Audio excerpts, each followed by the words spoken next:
welcome to episode 2 of Exit Only Theater Podcast. This is JP Lee, and across from me is Adrian Alderette. It's official now. We're in our second episode. Hello. Official.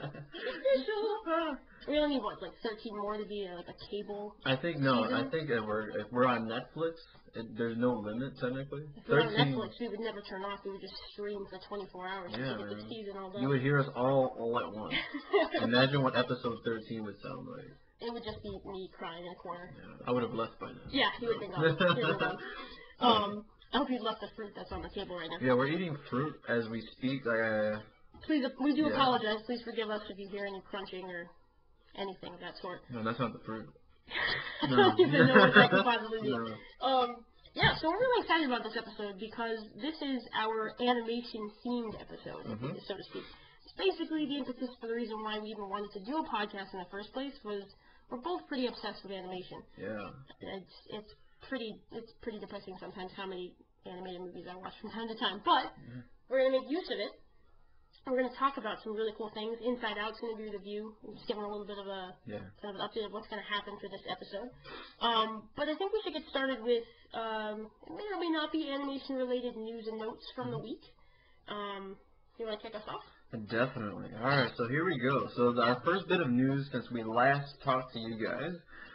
For me, my number one story is that there was the first mini synopsis and first set photos for the female-led Ghostbusters movie. Dun dun dun! Yeah, man. It's ever since it was kind of kicked off, it was like, all right, well, here we go. We got a female-led Ghostbusters movie, which I think is the right way to go because you put a bunch of frat guys together. It's like, oh, well, we saw that, and it was awesome. But here was a synopsis.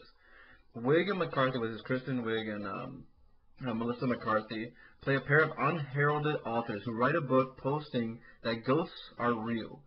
Flash forward a few years later, and Wiig lands a prestigious teaching position at Columbia U, which is pretty sweet until her book resurfaces and is laughed out of academia.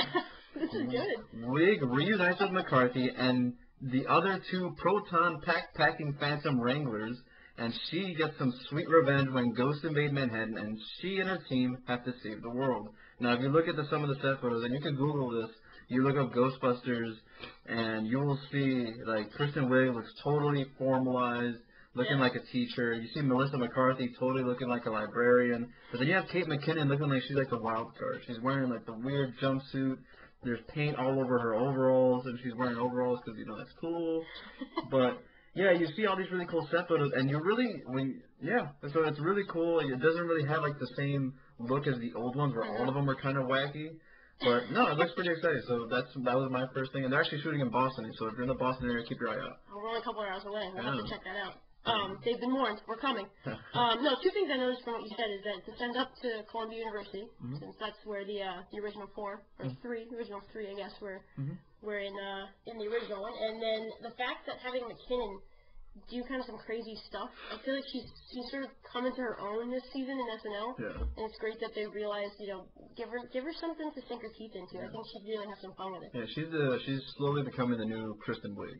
Yeah, where absolutely. She's kind of like all the writers are writing for her. With a little bit of a Will Forte vibe to her, because I feel like she's not afraid to go in a weird place, in a weird direction. It's just kind of fun. Well, we'll see about that. We'll see. Yeah. We'll see how weird she can get. There's a lot of potential. Yeah. Okay, yeah, I'll go with my news story. I think this is the one I'm going to spend a little bit of time talking about. Is just the fact that there have been a lot of new trailers this week that have been animation related. I have to be honest, I have not seen Kung Fu Panda 2, but the Kung Fu Panda 3 teaser came out this week. Watched it.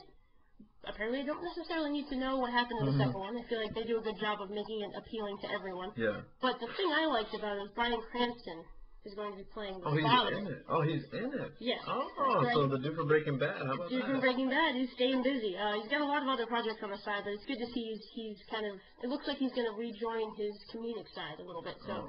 Is he wearing underwear? They might have a send up to that. In the teaser, they did not show that. Oh god. But I think that there's a lot of potential there to have Jack Black and Bryan Cranston kind of riff a little bit. Hopefully, they just gave him some free reign to do that. Yeah. A couple other films that are coming. The Peanuts movie, I saw the trailer for that. I'm intrigued to the point that they tried something new with the animation style. I noticed they did a little bit more snappy It looks like the movement's not as fluid as you'd expect a computer-generated movie to be, and I hope that that's intentional and that there is some reasoning for it. Like in Wreck-It Ralph, there's a reason for why some of the characters like in Green Lantern. No comment. No comment. There's a couple others. There's Zootopia, which is, I guess, the Disney animation movie that's coming out next summer, I believe. That sounds about right. It looks fun. I mean, the teaser doesn't give any plot away, but the animation looks fun. The casting seems like it's going in the right direction. So I think that could be kind of a fun surprise hit, you know. Yeah. And then Secret Lives of Pets teaser, which is from the same studio who did, I think, Despicable Me and the new Minions movie that's coming out. DreamWorks, right? You know what? I'm not sure. I'll have to do a little checking on that. I'm pretty sure. I always thought it was DreamWorks, but then I keep getting there might be in conjunction with DreamWorks someone else. So I'll double check. I will say this though, like I'm glad that there's more animation out there. I just want them to take more risks visually. Agreed. And I know we'll talk about this later in the show since this is our animated special. But yeah, that's the one thing I've always kind of like. Before Inside Out, there was kind of just like these run of just things that you could have put any title on it, put any studio on there, and you'd be like, oh, okay, yeah. Aside from, like, even Despicable Me, you know, say it was fun and whatever, the Minions were cool. Just visual, it was just like, okay, you know, the point of animation is to take that step to be a little bit more ambitious, do what you want to do.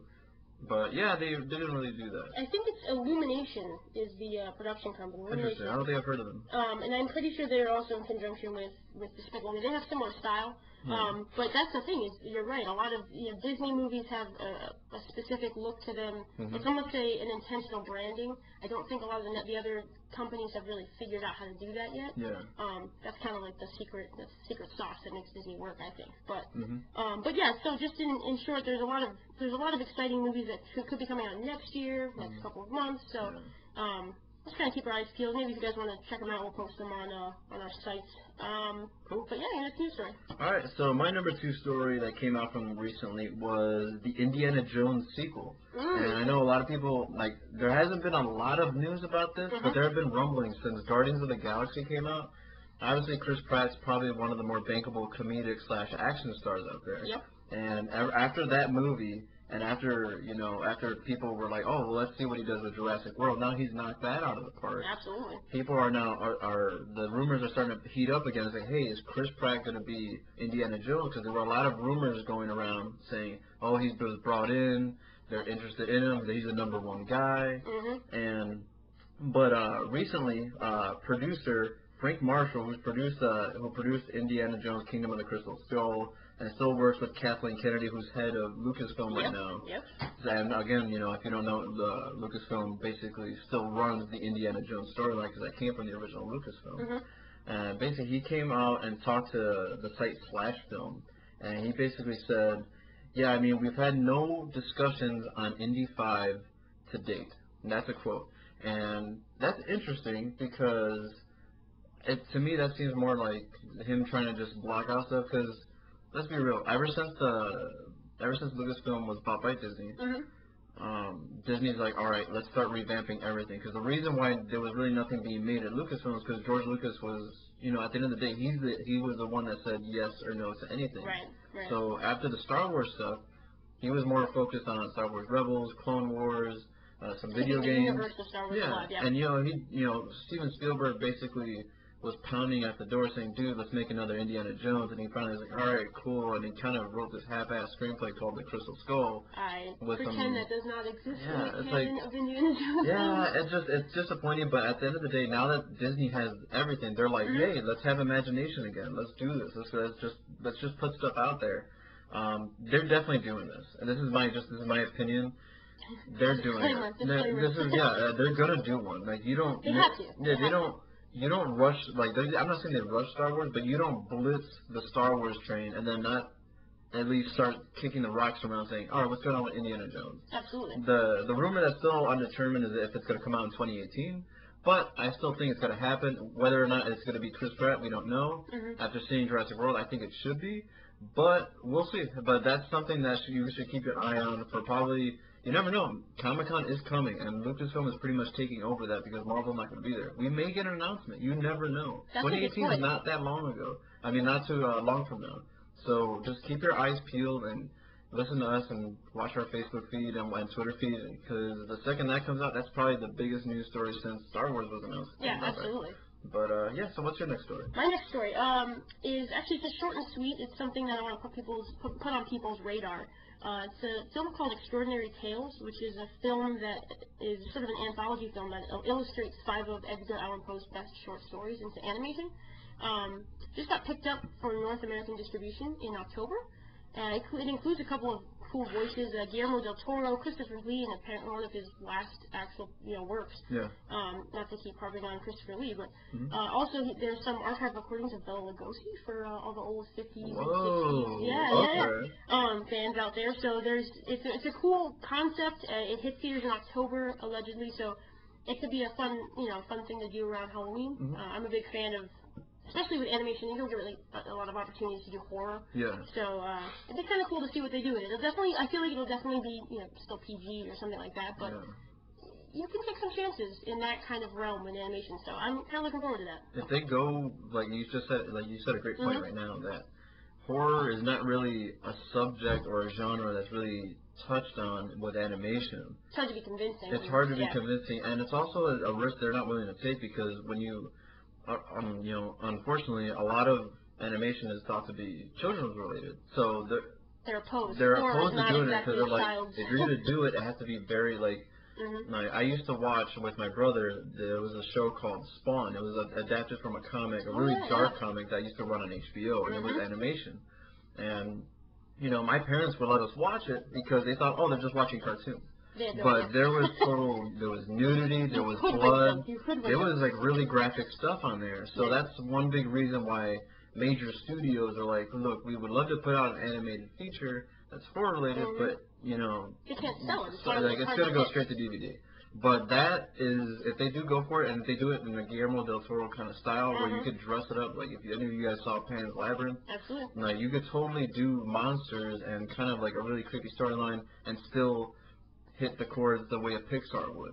Right. Yeah. That's the balancing act. But yeah, I think it's got a lot of potential. Yeah. We'll see in October. Cool. And my last news story is one that has, for all you fanboys when it comes to comic book movies, I think this one has the potential to be something really special. Or at least something that's very interesting. There was a story recently released, I want to say a few days ago. There was a lot of rumors about this, but it seems that it's starting to pick up some steam. Is that the site Heroic Hollywood reported that for the Suicide Squad movie, Common, if you don't know, Common, the rapper, he's in the movie, and he's going to be played a role called, that might be known as the Tattooed Man, where basically he takes tattoos from his body and can manifest them physically. That's awesome. Which is cool, but the other role that has been confirmed, that's being played by Scott Eastwood, which is Clint Eastwood's son, who you may have seen in that really terrible Nicholas Sparks movie. But you may have also recognized him from Fury. He played a minor role there. He has been reported to play a character known as Slade Deadshot Wilson. For those who don't know who's that. Slade Deadshot Wilson is probably one of the coolest villains in the DC universe that is not really known because he's never been adapted in a movie. Cool. And for those who watch Arrow or Flash on the CW, you're very familiar with who this guy is. He's a guy that is he's a mercenary. Okay. He's a mercenary, and he basically, like, half of his face is just kind of destroyed. And he carries, like, this mean streak. They've kind of changed the storyline a lot recently just because they wanted to adapt it to Arrow and whatnot, but basically this guy is probably the ultimate badass. And he's one of those dudes that he works alone. Imagine like the Punisher, but as kind of more on the villainous side. That's kind of how I relate to him. Super intriguing. He's really cool, and that's the thing. Like Scott Eastwood, if he gets this kind of a character with this much, like, I guess, meat as far as with substance and all that, this could be a star-making role for the guy.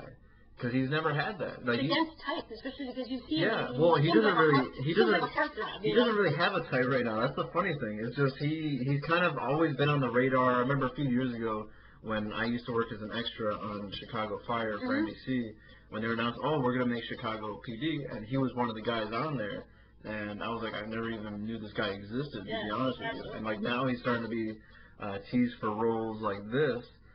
It's interesting because I think Deathstroke is like, for all of you guys that know him and don't know him, he's a really cool character that doesn't really. He's a mercenary, but he doesn't. After you pay him, like the guy has no loyalty to anybody. He does his own thing. He's very much like the Punisher, and like I think with Scott Eastwood, if he could do this right, he could exist in this universe for DC if it hits. Right. He could be existing in this for a long time, and even if he, if all he does is Nicholas Sparks movies and this, guys like myself will be like, you know what, man, do what you want. Like it's kind of like Matthew McConaughey, even though Scott Eastwood hasn't done anything to like kind of warrant that. No, but you can project. Yeah, that's the thing. So I think we might find out come Comic-Con because that's basically it's going to be Lucasfilm versus DC. Because with Comic-Con coming up, Suicide Squad is released in March. Okay. No, I take that back. No, it's I believe next August. So like this Comic-Con, you may get a teaser footage, or you at least might get a character list of who's playing who, because there's a lot of unknowns about what's going on with that movie. Absolutely. But it's definitely one of the more exciting projects. But that is the news I got for today. Good stuff. And I have a 10-second quick note. Congratulations to Australia. They celebrate 100 years of animation this week, so their country has been producing animation content for 100 years. They had a film festival that coincided with the celebration, so that was kind of cool. So we're not the only country, and Japan's not the only country that are kind of owning on the animation side of things. So, I don't think I've ever seen an Australian animated film. I don't think neither have I. So, underground Australian film. So yeah, I think we should try to see if there's anything on Netflix. There's got to be something on Netflix. I want to do an Australian accent really bad, but it's just so bad. Guys, you should tell them to do it. Oh god. Do it. Somewhere in the next hour, he will do really it. bad. I'd rather just stick to my Irish, French fry ordering accent. You surprised yourself with Alan Rickman. I don't know. Yeah, but like this, gonna go back that's to what I Alan think. It's gonna sound like a Jamaican. It's gonna be like ever since I saw. No, it's by mistake. Ever since I saw that movie, what was it? I Love You, Man. Yeah. It's just I have no idea. Yeah, I can't think of it. I'm starting to think about it. I'm like, I sound like a Jamaican. You can't not hear it. Yeah, dude. That's why I'm gonna stick to my thick lady Russian and my Irish accent and my newly found Alan Rickman one. I mean, that's quite a good repertoire. I only have drunk Scottish when I actually do drink. Otherwise, I'm not. So you have a normal Scottish accent. Allegedly, no comment on that, but maybe. We'll see about that. Speaking of voices in our heads, is that a good transition? I don't know. No, that is pretty good. I get it now. It works. We're gonna dive into Inside Out.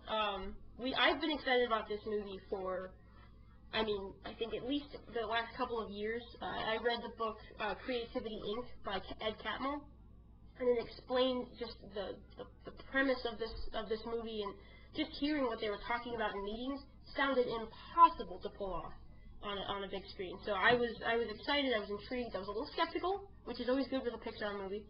And we saw it over the weekend, and I have to say I loved it. I think the reviews actually were consistent. My question to you, there's been a lot of talk about this being allegedly one of the best, if not the best Pixar movie ever made. Yeah, I heard a lot of that too. Having reflected on it for a little bit of time. Yeah. Do you agree? Is it easy to say that it's not? What's your opinion? Do you think it is the best Pixar movie ever made? All right. Basically, well, first, for those, hopefully you guys have all seen it, because we're going to spoil a lot of things in there. We can't describe it without spoiling it. And we'll put in the drop-down menu on the YouTube account to make sure if you need to skip this for now, you can watch it and come running back and talk to us. Yeah, and the story is that there's a young girl, and you see her growing up throughout her life, and you see all like the different emotions kind of personified. Yes.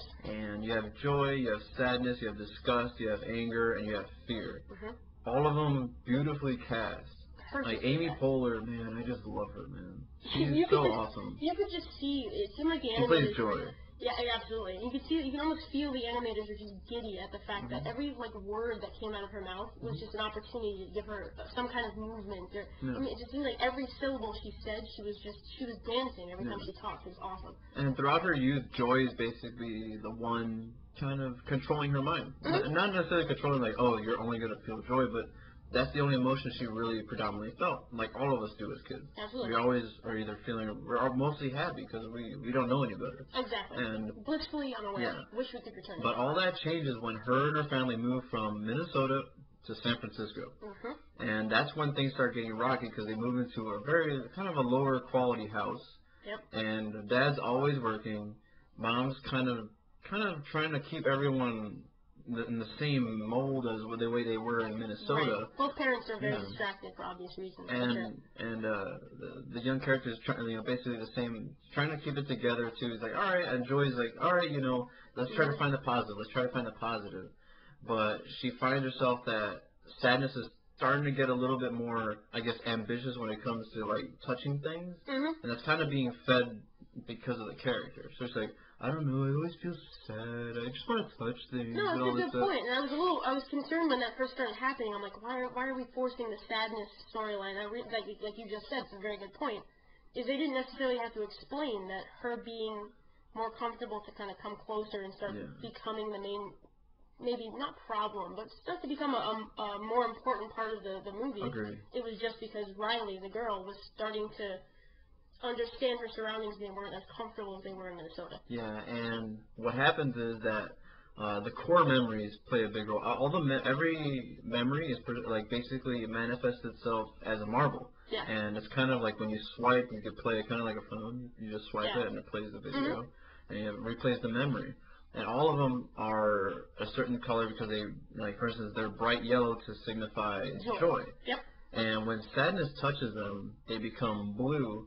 And the character Riley starts remembering all her joyous memories from a sad perspective, and Joy is like, no, sadness, do not touch anything. Yeah. And the more she touches things, it leads one thing to another, and that's what starts this whole kind of journey through basically a young person's mind. Yeah. And basically, I'm not going to get into the rest of the movie because that's kind of that's crazy. No, absolutely. But it's there leads to a journey that basically has to help Riley recover the joyous part of her life.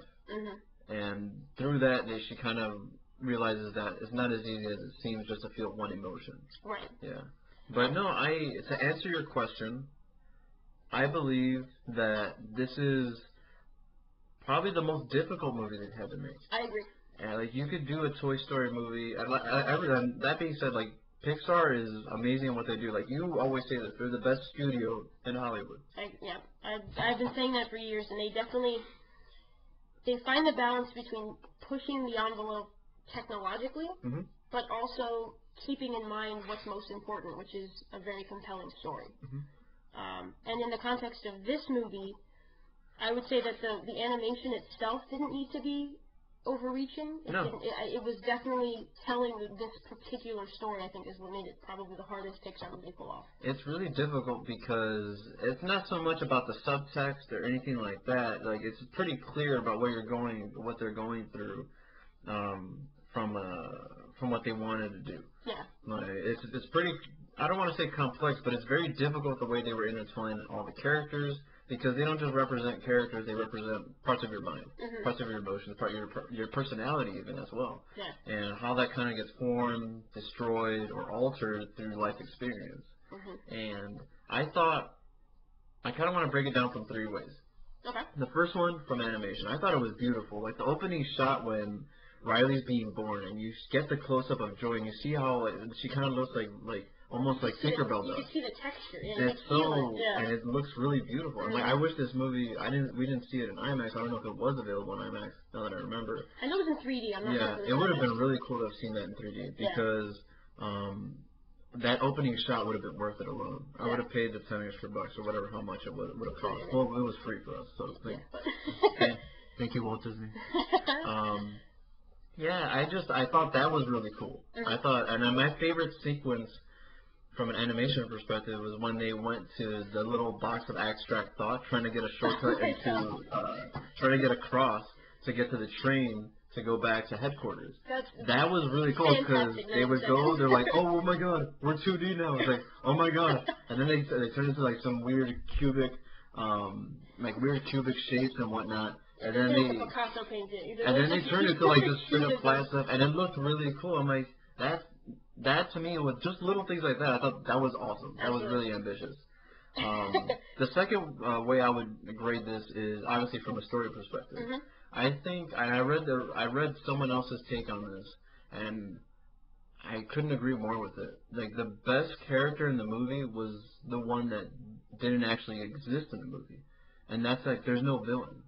There is absolutely no, like, oh, that's the antagonist. Mm-hmm. No, even though Sadness kind of kicks off these unfortunate events. She's the inciting incident, but she doesn't turn into this obvious overt villain or anything. Yeah, because what's revealed later is that Sadness is still there for Riley. Mm-hmm. Like, even though Sadness, like, yeah, it feels like crap, but at the end of the day, there's a process in Sadness. Yes. Is where, yeah, it sucks at the beginning, but then there's the understanding part and wanting to be loved afterwards. There's a catharsis in going through that's the exactly entire right. experience. When there's an entire experience of that, and that totally comes to full head towards the end of the film.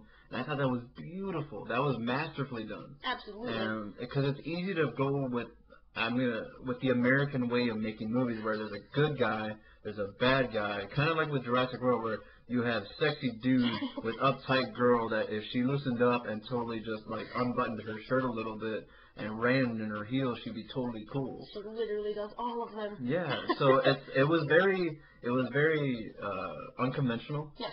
And the third one was just the entertainment factor. Was I entertained? I loved it. We were laughing the entire time, and I thought it was really great. Will I say is it my favorite Pixar movie? No, I still think Incredibles was pretty cool. I really liked that one, but maybe that's because I'm biased because of my superhero-ness. I mean, that's a clear bias, but no, I mean, Incredibles is a very good movie. It's not like you're picking. But I still give this, like, I would say, you know, honestly, like, from an ambition standpoint, this is probably the best film I've seen this year, and that includes Ex Machina, which you haven't seen. You know, I wouldn't say is ridiculously ambitious. It's a storyline that we've probably seen before, but it's still one of those subjects that's really hard to kind of make into a good quality understanding movie. And that's what this one nails really good. And that's why I think this one's probably the best film of the year. Not the best Pixar film ever, but man, is it awesome because it shows what you could do with the animation. Absolutely. I think one of the things that we're talking about is, like you said, the journey of joy and sadness being juxtaposed with the physical journey that Riley takes from Minnesota to San Francisco. I like that they added those two things because it reminded you that at the end of the day, where you end up doesn't necessarily tell you where you've been and doesn't necessarily reflect on how much you've gone through. Yeah. Because the whole point of Joy and Sadness was trying to get back to headquarters. Yeah. I mean, that was their physical journey. They weren't trying to go from A to B. They were in A, they left, and they were trying to get back into A, basically. And it was a reminder that you should take advantage of understanding the journey that you're taking and figuring out that just because you end up at a certain spot doesn't mean you can't grow along the way. And I thought that was a really cool like actual manifestation of those two storylines. I think Bing Bong was an awesome character. My favorite, dude. I was not I honestly thought he was going to go the way of King Candy, which if any of you guys have seen Wreck-It Ralph, I was expecting more of that character. Yeah. And we got much more of like a Baymax kind of character, and I loved that. I loved that it was my expectations were completely turned on their head. Yeah. That was a character that to me actually really helped the story because Sadness, it was very important, but wasn't necessarily the strongest sidekick character. Had very good moments of humor that could be peppered in, and she ended up being a very integral part to the storyline itself. Yeah. But carrying the action forward, other than the fact that she'd read the manuals, which was done very well, fitting some of the details of this very kind of kooky world that was Riley's brain. When you're 11 years old, there's just, pockets of things you remember and that you recall. So I think Bing Bong was a good and very important character in the movie that I really appreciated and did not expect. If I could cry candy, you would never see me at work. Side note, he also cries candy because he is, just as a disclaimer, Bing Bong is the imaginary friend of Riley, who very adeptly, the way only Pixar can pull off. He's sort of lost in the long-term memory of Riley's brain. Kind of just a wanderer now. It's like he's just waiting for his chance to be called up again. Yeah, he's excited to see Riley again. Has no idea she's aged. It's just one of those like really good. As the story develops, he's a character you really care for. You almost feel bad for. It's just there's all these different emotions. Like aside from what happens to him in the end, which we don't have to spoil, but let's just say he doesn't make it. such a good. I mean, if we're gonna go there, that's to me one of my favorite parts of the entire movie. That shot of him kind of just slowly like getting off. Okay, so just to set the stage, because this is for 30 seconds, and then we'll move on to the bigger themes of the movie. The fact, okay, so like I said with Baymax, did you see Big Hero 6? I did not. Okay, so I won't necessarily ruin the parallel, but there is a little bit of a cop-out with the way that they handled something similar with Baymax. Yeah. Versus this, where there's an absolute ending to the way that he goes, and it's such a surprise to me, because in one movie they kind of hint that that's going to happen. In this movie, you're like, he's on the Red Rider with her. They're trying to jump to get they're trying to get out of this the memory dump, basically, which is the area. Side note. He just had a bite of pineapple and it's loaded in his face. But while he cleans up, I'll just explain that there is something very serious happening in this moment, and you don't know that it's unfolding until it happens, and it's so powerful. And it's just such a cinematic moment that I feel like it could have. I'm trying to keep things in the check. moment she's talking about is the pineapple exploding in his face. Just such a juxtaposition between what's happening in front of me and what I'm trying to talk about. But that pineapple went inside out of me. Oh my god. There's literally juice all over the microphone right now. No, but it just that sequence. It could have been it could have seemed manipulative. I don't think it was. I think it was very well done, and it was very cinematic, and it could have been discussed more in later parts of our podcast. But that was one of the scenes that really moved me. But I think the next thing I want to try to bring up is if there's something I know about Pixar is that they're always trying to say something with their movies. Yeah. Every movie has a point. I think Ratatouille has a really good message. I think those are as time goes by, that's how I judge Pixar movies is what the overall theme of the movie was and how it changes as you get older. The subtext, Yeah, and when you watch a Pixar movie when you're 10 versus when you're 25, they're completely different, and I love that they grow with you. Yeah. What do you think this movie is trying to say? Because it could be saying more than one thing. It could be saying a lot of things. I think, honestly, this movie was totally directed to be an adult movie. I completely agree. And this is not. I know Pixar tries to subtly make it adult. I think this one's the first very obvious adult movie. And because we saw it with a bunch of kids as well. We saw it with a bunch of families from the network because we got to see a free screening. Yeah. The kids, you could totally tell. I wouldn't say they were bored, but they were obviously like every kid. You're going to be gripping to the visuals or the quick lines. Right, they were getting the superficial things. They weren't getting the subtext at all, which is fine. They're not supposed to. Which is fine. They'd be depressed if they understood everything that was going on. I think what this was trying to say, it holds up a mirror to adults as to saying, how we go ahead and frame not only who we are, but how we end up thinking throughout the rest of our lives. That's a really good point. And you notice that when you see, Friendship Island, or is that what it was called? Friendship Land? Yeah, I think Friendship Island. Friendship Island, and then Family Island, and then Hockey Island. They all start kind of crumbling because of how they felt when Riley moved. Right. And I thought that was really interesting how they did that, because as adults, we always, like everyone has a conversation like, man, I wish I was a kid again when you didn't have to think about anything. Yeah. But we never choose to kind of dig into is like, well, it's not so much what happens, but it's how we handle it. Right. And this movie talks about that, because you can totally handle it with sadness, but the way you choose to reflect on it and the way you choose to interpret it can still come out in a joyous way. Or if you don't make a change, it will stay sad. And you have to grow for things to... Exactly. And that's the way I saw the movie, and it was really moving. There were total, like, when Bing Bong doesn't make it, that was, you kind of felt that tug in your heart where you're like, well, that totally feels like when we never know that moment we lose our innocence from childhood, but that was, you saw that with Riley for a second. You saw that that's what could have happened if she chose to stay in sadness. You're like, man, that was really sad. It's a good point. It's like a microcosm of what could have happened if Joy got stuck down there. Yeah, and it's really interesting how that happens, because it forces you to kind of look at that. And because of that, I think this is totally an adult-centered movie. And because of that, I think it's probably gonna be the first, depending on how other films do. It may very well be the first Oscar-winning Pixar movie that wins Best Picture, not just Best Animated Picture, but I think it was that ambitious. It very well could. I think if it were in, if it existed in a different year, like in 2008 or maybe not.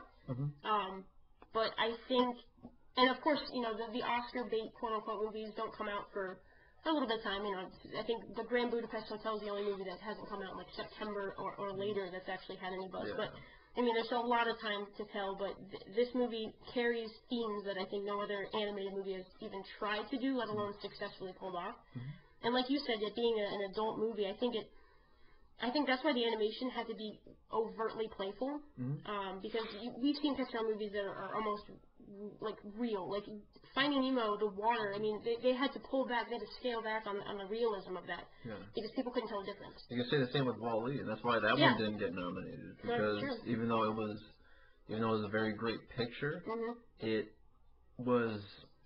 Then again, it's like sometimes the glory of animation is also the crutch and the burden of animation, because at the end of the day, Hollywood, the big suits, the people in the Academy won't recognize that because they're like, well, this is animation. This is supposed to be a children's film. Why do I feel depressed when I watch this? And Wall-E's a weird movie too, because the first half doesn't feel like the second half. No. So it's like they took risks, but I don't know if the two parts actually joined together the right way, which I think is the biggest problem of that movie, if there is a problem with it. You guys made the same argument with Up. Like, that was what I was going to say. Yeah, go ahead and make your point. Well, about Up is that I think this movie being an adult film wrapped into a kid's genre is exactly how I think Up is. Yeah. And we've talked about how Up, the first 20 minutes of that movie, 15 to 20 minutes of that movie, I would say, is probably some of the best filmmaking, if not just animation, in that it tells, there are parts of that movie that could exist as themselves and tell the story without even needing the rest of the movie.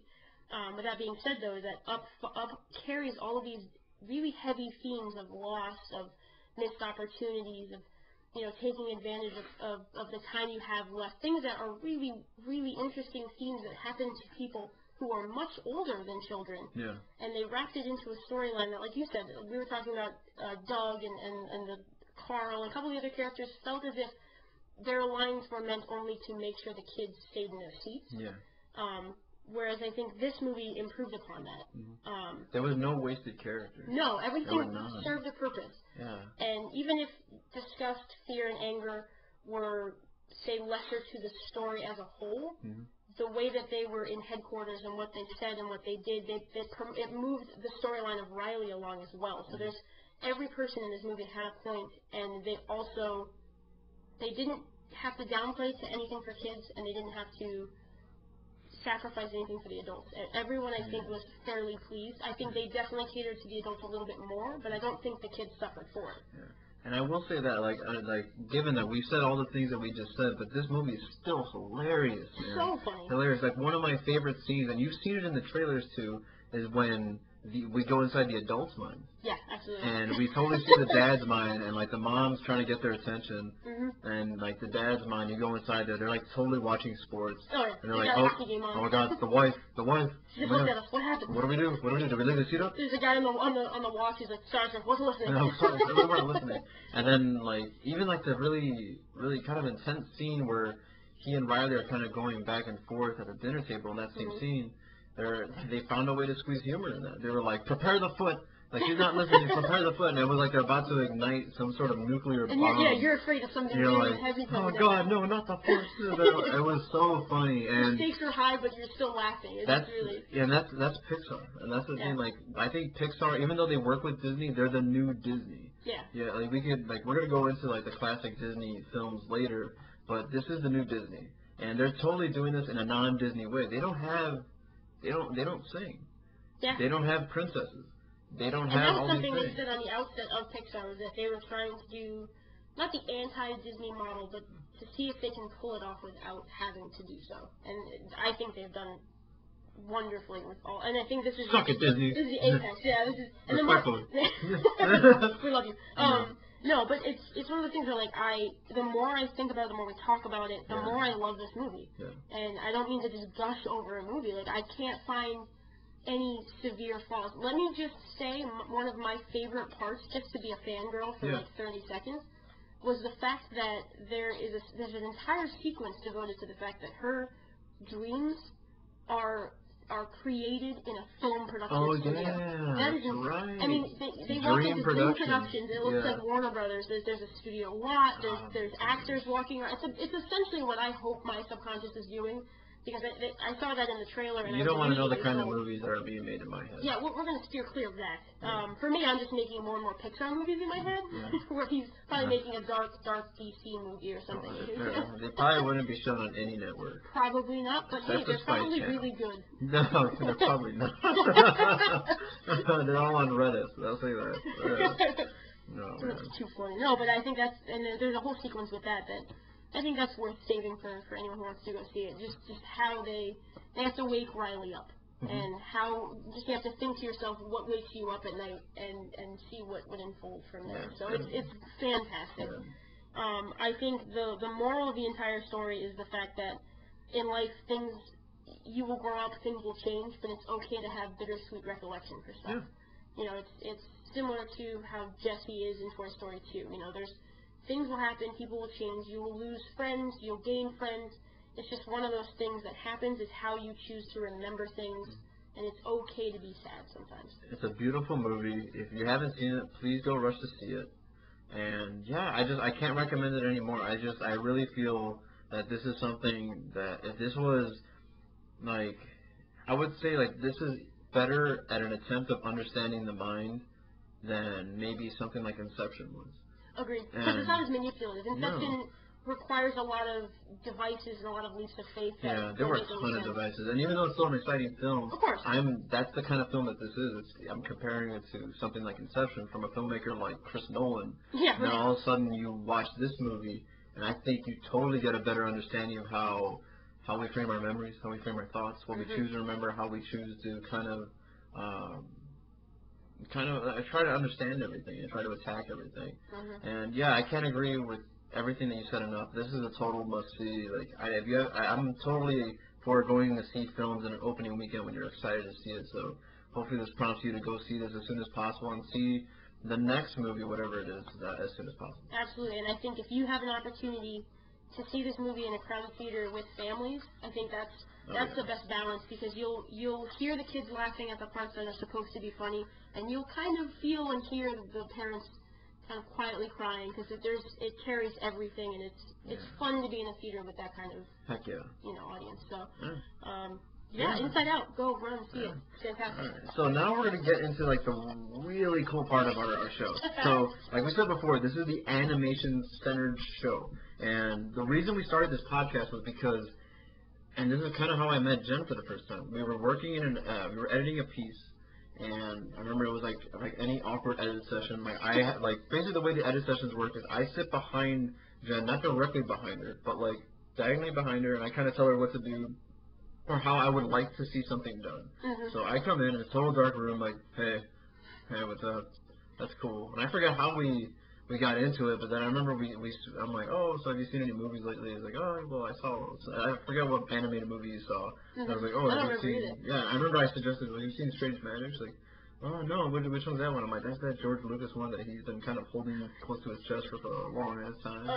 And then from there we kicked off the conversation, and fast forward to now, and like this is like that's the kind of conversations we want to have, because we both love animation, but in order to kind of understand animation, you have to understand that there are different types of animation. Absolutely. Yeah, so basically the way we're going to break it down to kind of give you a glimpse into the world of animation, because we've worked in both of the forms that we kind of really love. And for me, but before I get into that, let me describe the three different types of animation. There's stop motion. Yep. There's computer animation, which is Inside Out. And then you have the traditional, which is the 2D illustrated animation, like from your favorite Disney films like Beauty and the Beast and whatnot. Exactly. I'm going to go into the first one, stop motion, because I worked in that field before. I was on a show that we shot in Chicago, which is full stop motion animation using dolls and whatnot. It must have been crazy. It was really interesting, because I'm a big fan of, obviously, like Nightmare Before Christmas, films like that. So being able to be a part of a project like that was really special to me. And I'll probably provide the link online because our pilot is online, and we had a lot of cool names on there. But yeah, like basically what stop motion is, it once was a regularly used form of filmmaking because it was kind of like the way we use CGI now is like, okay, we have to film this action sequence or this monster, there's no way we could do this physically. Let's try to use animation, and this is the way we use CGI is the way they used back in the day, stop motion. So if you can imagine 1933's King Kong, or like Jason and the Argonauts from 1963, which was an awesome skeleton fight scene. So we'll look that up. Harryhausen. So every time I hear his name, I can't not hear it in the form of Mike Wazowski and Monsters Inc. So oh my God, we're just keeping the theme running. Yeah, and it's a very beautiful, very difficult form of animation because the way you shoot it is you basically take pictures frame by frame. You take so for instance, if you have a doll and you're like, okay, I want to shoot a doll walking across my desk, you move it like the tiniest of a millimeter, like the tiniest, and you take a picture. Move it again, take a picture. Move it again, take a picture. The amount of patience that it requires, I don't know if I have. We shot, for the pilot that I was on, we shot one pilot episode. I want to say it was about 45 minutes long, and it took 3 months to shoot. And we had a team of animators who were like in charge of kind of not only shooting but also directing the movement and all that stuff, the scenery, because it's basically like you're still filmmaking. You have to set up the lights because you're shooting a physical space. It's not like computer animation where you create the lighting and you kind of form everything. Light, yeah. This one you shoot it like you're shooting a regular movie. Because like imagine shooting a movie with your dolls or something like that, and that's basically what it's like. And then once you play back the sequences, it gives the illusion of movement. So you see it moving. It looks, if you're really good, it looks really smooth. It's essentially, that is how live action is shot and filmed. You're getting single frames, essentially photos that are sped up. So you're just manipulating it to look like that. And it's it's obviously very similar to 2D hand drawn animation. That's the way they used to do it, where you drew a frame of a picture and you just flip it over. Yeah. But with physical objects, and that included like clay, which comes from the term claymation and all that stuff. We're using miniatures, aka dolls or toys or figures. I think the best I've seen of stop motion animation was 2009's The Fantastic Mr. Fox, directed by Wes Anderson. For many of you know, from the Royal Tenenbaums of the Grand Budapest Hotel most recently. It was just so good. It's his perfect medium. Like he should be doing stop motion all the time. When we were working on our pilot, that's what we watched we watched scenes from that film every single day. I kid you not. That's awesome. Like we started inspiration. Yeah, because we started production. I came on board January of 2013, and from every day until we stopped shooting in like May of that year. Wow. And we watched at least a scene of that every single day because of how great and technically specific it was. When you watch that movie, like please Google a scene or something and look at it closely. And remember how the process, the way I just described it to you, was where you have to move every individual thing. They used hairs, like individual hairs. And when you watch it, it looks like the hairs are moving when they talk. And not just the ones around their mouth, but the ones around their eyes. You have to remember they have to blink. You have to remember, they're expressing. Remember they're breathing. And it's like they were so intricately detailed, and it looked so playful, and it was perfect. Yeah, did it look real? No, not really. But that's not what the point is. You didn't need it to be. No, it was beautiful, and for Wes Anderson to do it the way he did it, it was just really cool. The way they shot that was. They shot it at 12 frames per second rather than the more fluid 24 frames per second because they wanted to shoot as much detail as possible. So like to give you guys a better understanding, the slower the frame rate, the more detail you're going to get in your shot. Right. Yeah. So that's why they did it. It explains like a little bit, maybe not jittery, but it feels a little different than a 24 frame movie. It does. And it's perfect. Yeah. For the kind of thing that Wes Anderson tries to do. The neat little thing about the movie is that they used 535 puppets for the film. Mr. Fox alone had 17 different styles, which is nuts. He's a dapper man. And Dapper Fox. Sorry. And they had to use for Mr. Fox, he used 6 different sizes. So imagine how many dolls that would take. For our show, we would have maybe 3 different dolls for each one. Well, it's elaborate with some of the sequences in the movie. And the dude alone Mr. Fox had 102 puppets for himself. That's the thing. It's so hard. It's so detailed And that's why when you hear about movies like Nightmare Before Christmas, that took 3 years to shoot. Yeah. And you watch that that's probably the smoothest form of stop motion that I've ever seen.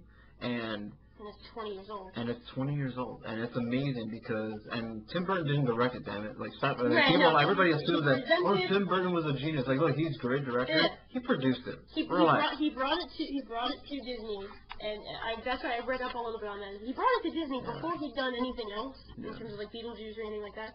Like, I can't really market it. Then he went and did stuff, and people realized he actually has a style, brought it back, didn't direct it, but he had a big hand in it, but he's done it. But yeah, basically, please watch a stop motion movie. Watch Fantastic Mr. Fox. It's one of the best films from the last 20 years. Agreed. It's a lot of fun. It's funny. Go watch it. Stop motion animation. Don't kill it. Please bring it back, because I need a job again. That's a 70 millimeter, and just film in general. Shoot on film. I'm such a snob when it comes to that stuff. But now I'm going to kind of toss to your forte, computer animation. Yeah, so computer animation became a became a passion of mine when I was as young as like 7 or 8. It was Toy Story was the first movie I remember seeing in theaters. I'm sure we went to movies when I was younger than that, but that was the first movie I remember walking in, sitting down, watching the movie, internalizing it, and then going back to my grandparents' house. So that kind of just ignited the flame. I wish I could say that I've done more in terms of professionally. I've dabbled in Maya. Even just keeps dropping stuff. Oh my god. So much blood. He is okay, ladies and gentlemen. It's like 3 hours later. Well, we're fine. We're back from the hospital. From my experience of watching computer animation, there is something to the fact that Pixar, when they created Toy Story, I would say that Toy Story is the impetus in the start, because obviously they did shorts and things like that beforehand. But 1995's Toy Story was the perfect opportunity for them to launch this kind of software, because they were geniuses in picking something like toys, which for the most part are either plastic or wood or something, a kind of physical, tangible quality that can maybe be pulled off on computers. Whereas in the next 5 or 6 years, things grew exponentially, and you had hair on Fiona and Shrek, and Sully became probably, I think, one of the most beautiful animated characters I've ever seen. But I think computer animation gives viewers the opportunity to see a storyline progress even further than what I think traditional animation can pull off. And that actually, I have a bit of a story to talk about with this new software called Meander. And I don't know if you guys saw it. Did you ever see Paperman? Yes. Okay, so that's the short that plays before, I want to say Tangled? You might be right. I think it's Tangled. I know it's a Disney animation film. It's either Tangled. I don't think it's Wreck-It Ralph, so I'm pretty sure it's Tangled. It uses a software called Meander, which is something that Disney Animation completely invented and created. Actually, Disney's Pixar kind of helped them create it. It's the ability for animators who are maybe a little more traditional, like to hand-draw things, to use that skill and directly apply it to computers by using tablets. Now, I've drawn on tablets, I've drawn on paper. It's a completely different thing, but at least you're getting something that's the sense of drawing curves and a little bit more, instead of just vectors where you zoom in, you still see a straight line, they're actually curves, which is something that you could not do in computer animation before that. All about the curves. All about the curves. Yeah. And it also does something that allows them to sort of anticipate frames. Whereas in traditional animation, if you draw frame by frame, computer animation, for the most part, you can give what are called keyframes. So you start something in one spot, and then you can go a couple frames forward, kind of have the character move, and it'll kind of anticipate the sequence in between it if you're not doing something super complicated. What Meander does is it goes one step further and allows those curved lines and things like that. They anticipate the movement of hair, the movement of a dress. It makes it a little bit smoother, which isn't disarming. I thought it was going to be kind of a weird feel on your eyes. It's not at all. Yeah.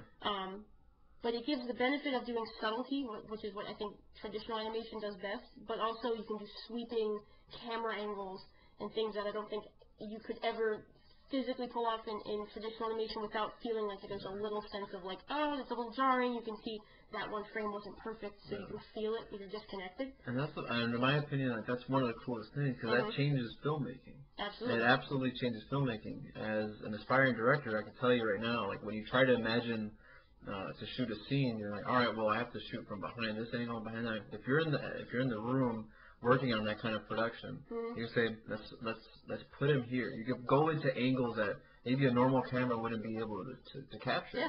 And that's something that you have to anticipate as a filmmaker. Like, all right, can we fit everything that I want to imagine into the frame that I have? Like, do we have the lens to do that? Do we have this? Like, with this, it's like, dude, we can fit anything we want. You can literally do anything. And that's why, you know, and it's not the reason why, but it's one of the reasons why CGI is just one of the more common terms in film right now, or in the world right now. It's like, oh, what's that, CGI, or something like that, you know. It's a buzzword for sure. Yeah, and it's one of the coolest things. It opens up the room for imagination. And completely agree. Now, I have a question for you. All right, great. This is a question that not many people ask because, you know, it's just assumed. Would you consider movies like Avatar, or like, let's say, like imagine movies like Avatar that are shot with actors using like all these little bubbles that are on every freckle of their face, and they basically capture all the movement, then they animate them afterwards. Would you consider that like your traditional computer animated film? I struggle with this. Yeah. I don't mean to not answer it. I'm a Libra, disclaimer, so I have a very hard time making decisions. Yeah. I will say that I err on the side of trying to argue that it isn't. Only because, and the reason why I start to have a problem with that inherently is because of stop motion. But my argument being is that most animation is either hand-drawn or physically manipulated frame by frame. And it takes the intent of an animator. Versus something like Avatar, or we were talking about A Scanner Darkly, which is also shot with similar styles, just animated differently in post. They, essentially, the actor becomes the animator, but they're not doing anything different to become the animator. They're still just acting. They might have dots on their faces, they might be acting to a blue or a green screen, but the animation is happening in post by just rendering an effect on there. So I caution to say that I don't want to be like a complete, you know, snob and say, oh no, it's not the purest form. It is essentially a form of animation, but I still think that there are three true forms, and those are sort of satellites that orbit around it. Yeah, and it's not, and I get what you're going for. For those of you that to kind of make it more elemental, basically what she's saying is that when you have an actor do a motion capture performance, let's say like Andy Serkis in Lord of the Rings or the Planet of the Apes movies that are most recently up, like he's basically acting with like a jumpsuit that is later animated. So the director's still shooting with a normal camera, and they just go like after they're done shooting, they go into an edit room and they start rendering all these effects onto it, so it looks like a monkey instead of Andy Serkis. Absolutely. And basically, why she thinks it's not. I'm not going to say it's not cool, but it's to consider it as just, oh yeah, that's just another animated movie like Pixar. It's not, because it's basically what you're doing is, it's like showing a picture. I mean, looking at a subject, let's say like you're looking at a tree and trying to paint a tree, freehand. Yep. An animator would just draw it freehand. Someone like films like Avatar or Planet of the Apes, what they're doing is they take like the shape of the tree that's already been painted or drawn, and they basically trace it and they fill in the rest. And that's the way to describe it. And, you know, it's not saying that that's still not cool and all that stuff, because, you know, it is, but you're building something from scratch from an animation perspective. And when you watch a film like Inside Out and stuff like that, they don't have actors doing all that stuff. The animators probably in their room, they're all kind of like, how do I get that movement in their arms? So they just literally flail their arms and look at it a bunch of times, and they're like, all right, I'll see if I can draw that. Instead, with Andy Serkis, you're basically like, all right, I have him forming his hand. I'm just going to basically trace it around and just fill it with animation. Absolutely. So you kind of have to pick in two different categories. Obviously, for the general public, it doesn't freaking matter. But from a filmmaker perspective, from an animator perspective, you do. It's like you notice it. Right. So it's, you know, that's kind of a different way to look at it. That being said, you know, what's like your favorite general computer animated film? I think, okay, so I thought about this. I think the most important is Toy Story. Okay. But my favorite, and I literally on my notes says, I can't pick, oh my god, this is too hard, I can't handle, That's what I wrote down. That about articulates how much trouble I was having with it. I think my gut reaction is to say maybe Finding Nemo, but then I'm like Toy Story 2 is my favorite Toy Story. Yeah. It's usually 9 times out of 10 I will default to a Pixar film. Yeah. It just depends on which theme moves me the most at a given day, you know. But I think for me, the movie that I can just put in and watch all the time is probably Finding Nemo. That's awesome. Yeah. Yeah, that's a great pick. But that transitions to the last form of animation, which is basically your traditional 2D animation. And that's basically, you know, you take a hand-drawn picture. Imagine, like, the classic Disney tales, your favorite cartoons, the Hanna-Barberas, you know, like your favorite, the Jetsons, the Flintstones, all that stuff. That's basically traditional 2D animation.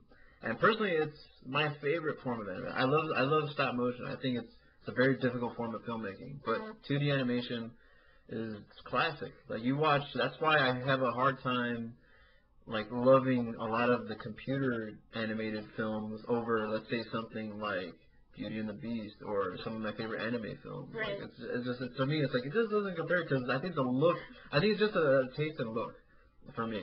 I just love it's a preference thing. Yeah.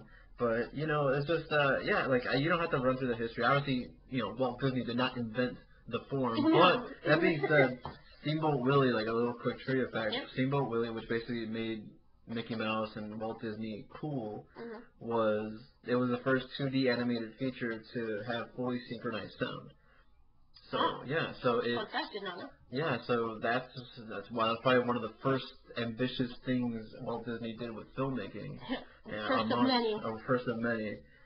But yeah, it's one of my favorite forms. And this gives me the opportunity. Obviously, we're gonna talk about Disney a little bit later, but I need a quick mention of my favorite anime films because I think, although you know, like some really cool animated movies have been made, I think anime is the best of the best. Like one of my favorite movies, not just animated movies, is a movie called Gundam Wing: Endless Waltz. And I know you're like, what the hell is that? He does this to me every week. He picks a movie. I'm like, oh yeah, I've totally never heard of that. That's the thing. Like we both like the same genre of stuff, or like the form of stuff, but we are on the opposite ends of the spectrum when it comes to like little clicks and stuff. Like, oh, I love the underground. What do you love? It's like, you know. But this. I realized how much more mainstream I was. No. But you do have a good taste in classic film. I'll say that. Well, thank you. But this is basically a Japanese anime film, and it's probably. No, I'm not even saying probably. It's the most beautiful form of animation I've ever seen in any form. It looks. I'm not gonna get into the story. I'd rather you guys just Google it. We'll post some kind of link. It's basically it's one of the many forms that help influence movies like Pacific Rim for Guillermo del Toro, where these giant robots are used by these soldiers to kind of fight battles. And it takes place in a futuristic society where, and in this film, we find them that they just finished this big war. They're like, all right, you know, now that the war's over, we don't need these big machines, so they're in the middle of this operation called Operation Meteor. And they're basically sending all these ships, I mean, not all these ships, but all these robots on ships to the sun so they can just explode, and we don't need them anymore. Oh, wow. But knowing that there was another organization that was growing underneath, kind of like a Hydra with Captain America, where they come on and they're like, all right, the machines are gone, let's do our last assault, let's do it. We need to win, to win the world, basically. And there's just a lot of, I just love anime because they take on complex themes. Like in this movie, they take on complex themes such as, it's harder to maintain peace than it is to achieve it. And it tells that kind of a storyline from every perspective, from a politician's perspective, from a soldier's perspective. My God, we can't keep anything in our mouths today. We're spilling energy drinks and. My description was so amazing. She started drooling. Honestly, I'm wearing a Woody shirt and like Woody from Toy Story. Yeah. And I just spilled it all over my shirt. But continue. This is very it's all good. But yeah, like it explores this stuff, and it's eventually like these former soldiers who had these giant machines get them back to try to like end this BS that's going on. Like, please. Like, we don't want to use these anymore. Stop giving us a reason to use them. I mean, it's a heavy theme of war versus peace. Yeah. And, like, I recommend this, and I really urge you guys, Google Wing Zero last scene Endless Waltz, and it's one of the coolest, most beautiful shots. Like the camera movement, the animation direction is just it's flawless. What year did it come out? This was, well, believe it or not, it was like a collection of episodes. It was 3 long episodes for this, because it used to be a show that aired on Toonami for Cartoon Network. Oh yeah. And it was one of the more popular ones, but this movie, it was released as a whole in a movie form in 1998, August 1998. Okay. And I remember I still had the VHS, I had the posters, and it's one, and you could even find it on YouTube. That's where I watched it the other day, because I don't have the Blu-ray. And it's one of the most beautiful forms of animation. Like, there's not just Disney, there's anime, there's all this stuff, so please go seek it out. But what about you? What's your favorite animated movie? Traditional. For me, I had a tie. I actually did kind of think about it. There's a before, like during Walt Disney's life and after Walt Disney is kind of how I separated it. Pinocchio and Beauty and the Beast. Those two, to me, they're beautiful films.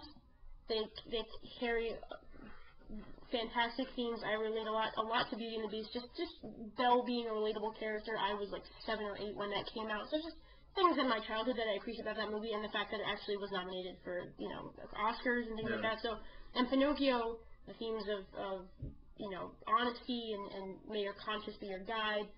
The fact that that movie just looks like an hour-and-a-half painting with just characters running around in it. I mean, the world they created for that, it's incredible. Those two films I think are on my mantle of best traditional films. I think that's a good. I think we kind of wrapped that up pretty good. Yeah, there's 3 different. Obviously, there's many forms of animation. There's many like inner forms of animation amongst that, but obviously we've all been inspired by animation because of one dude, Walt Disney, and I think that leads to our next segment. Our next segment is Cinema Cinco. All right, what's it this week? This week is our top 5 most important scenes in Disney history. Most important? Oh, okay. It could be best, most important, most dramatic, whatever specific adjective you'd like to apply to it. That's just the title I gave it. But we basically just wanted to do top 5 scenes in Disney history. Okay.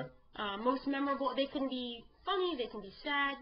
As long as they've impacted you personally, and maybe it affected a few other people as well. This was a hard list to put together. This was impossible. This was tough because at first you're like, oh, well, I have like the go-tos. Yeah. But then you start thinking about it, like, man, that scene in that movie made that movie, and you feel like you've neglected one that was a childhood favorite, but then you're like, well, what if I leave this one? It's tough, but that's the thing. That's why we made the list, because we have to make the decision, and you can't do what you did last year. I did not. I learned my lesson. I picked 1 for every number. There are 5 total in my list. Start with your number 5. My number 5 is Poor Unfortunate Souls in The Little Mermaid.